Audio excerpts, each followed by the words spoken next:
ద్వితీయోపదేశకాండము 17వ అధ్యాయము.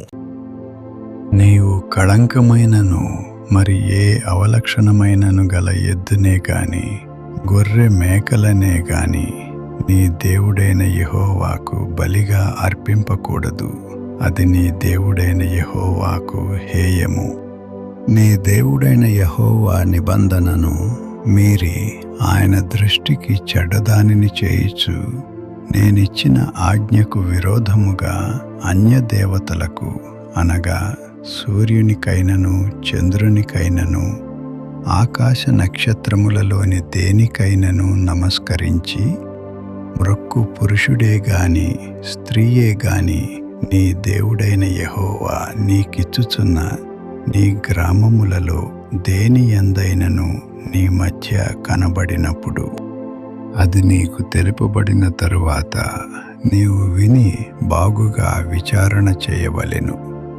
అది నిజమైన ఎడల అనగా అట్టి హేయక్రియ ఇశ్రాయేలీయులలో జరిగియుండుట వాస్తవమైన ఎడల ఆ చెడ్డ కార్యము చేసిన పురుషుని గాని స్త్రీని గాని నీ గ్రామముల వెలుపలికి తీసుకొని పోయి రాళ్లతో చావగొట్టవలెను.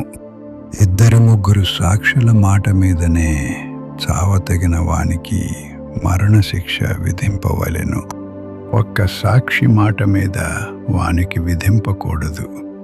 వాని చంపుటకు మొదట సాక్షులను తరువాత జనులందరూ వాని మీద చేతులు వేయవలెను. అట్లు నీ మధ్య నుండి ఆ చెడుతనమును పరిహరింపవలెను.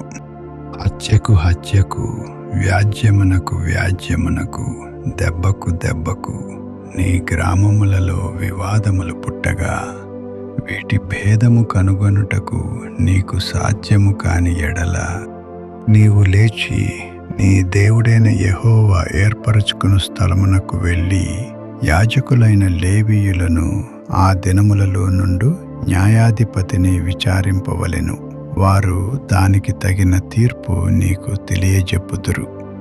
యెహోవా ఏర్పరచుకొను స్థలమున వారు నీకు తెలుపు తీర్పు చొప్పున నీవు జరిగించి వారు నీకు తేటపరచు అన్నిటి చొప్పున తీర్పు తీర్చుటకు జాగ్రత్త పడవలెను. వారు నీకు తేటపరచు భావము చొప్పునను వారు నీతో చెప్పు తీర్పు చొప్పునను నీవు తీర్చవలెను. వారు నీకు తెలుపు మాట నుండి కుడికి గాని ఎడమకు గాని నీవు తిరగకూడదు.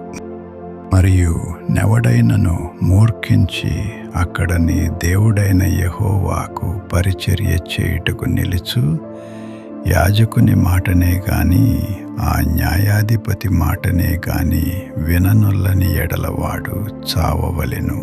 అట్లు చెడుతనమును ఇశ్రాయేలీయులలో నుండి పరిహరింపవలెను. అప్పుడు జనులందరూ విని భయపడి మూర్ఖవర్తనము విడిచిపెట్టెదరు. నీ దేవుడైన యెహోవా నీకిచ్చుచున్న దేశమును నీవు ప్రవేశించి దాని స్వాధీనపరుచుకొని అందులో నివసించి నా చుట్టూనున్న సమస్త జనము వలె నా మీద రాజును నియమించుకుందుననుకుని నా ఎడల నీ దేవుడైన యెహోవా ఏర్పరచు వానిని అవశ్యముగా నీ మీద రాజుగా నియమించుకొనవలెను. నీ సహోదరులలోనే ఒకని నీ మీద రాజుగా నియమించుకొనవలెను. నీ సహోదరుడు కాని అన్యుని నీ మీద నియమించుకొనకూడదు. అతడు గుర్రములను విస్తారముగా సంపాదించుకొనవలదు. తాను గుర్రములను హెచ్చుగా సంపాదించుటకు గాను జనులను ఐగుప్తునకు తిరిగి వెళ్ళనీయకూడదు. ఏలయనగా యెహోవా ఇక మీదట మీరు ఈ త్రోవను వెళ్ళకూడదని మీతో చెప్పెను. తన హృదయము తొలగిపోకుండానట్లు అతడు అనేక స్త్రీలను వివాహము చేసుకొనకూడదు. వెండి బంగారములను అతడు తన కొరకు బహుగా విస్తరింపచేసుకొనకూడదు. మరియు అతడు రాజసింహాసనమందు ఆసీనుడైన తరువాత లేవీయులైన యాజకుల స్వాధీనములోనున్న గ్రంథమును చూచి ఆ ధర్మశాస్త్రమునకు ఒక ప్రతిని తన కొరకు రాసికొనవలెను. అది అతని యొద్ద ఉండవలెను. తన రాజ్యమందు తానను తన కుమారులను ఇశ్రాయేలు మధ్యను దీర్ఘాయుష్మంతులు గూటకై తాను తన సహోదరుల మీద గర్వించి ఈ ధర్మమును విడిచిపెట్టి కుడికి గాని ఎడమకు గాని తాను తొలగకయుండునట్లు తన దేవుడైన యెహోవాకు భయపడి ఈ ధర్మశాస్త్ర వాక్యములన్నిటినీ ఈ కట్టడలను అనుసరించి నడువ నేర్చుకొనుటకు అతడు తాను బ్రతుకు దినములన్నిటను ఆ గ్రంథమును చదువుచుండవలెను.